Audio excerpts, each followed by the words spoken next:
Manifestants à qui j'ai pu parler, qui manifestent depuis 13 jours maintenant, sont satisfaits. Pour eux, forcément, c'est une première victoire et c'est allé vite. 13 jours, c'est assez rapide pour obtenir la chute d'un gouvernement. Eux entendent, en tout cas ceux à qui j'ai pu parler, continuer à se mobiliser malgré les pressions de certains. On le sait, hein, par exemple, avant-hier, le chef du Hezbollah, Hassan Nasrallah, s'est exprimé. Il appelle justement à chaque fois à débloquer les routes, à permettre à tout le monde de retourner à une vie normale. Eux entendent continuer à se mobiliser.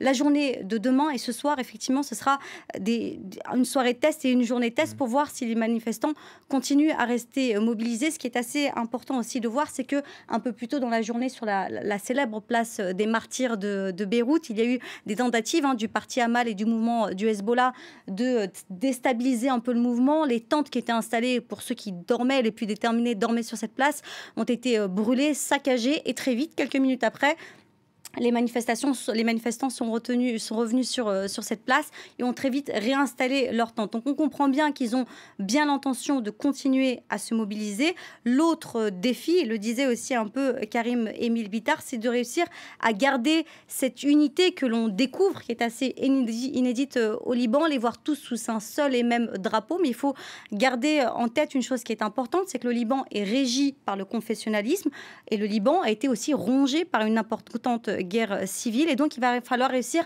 à garder ce calme qu'il y a pour l'instant entre les différents manifestants, entre les différentes parties, entre les différentes religions, et c'est un point assez important au Liban. Un électrochoc, 13 jours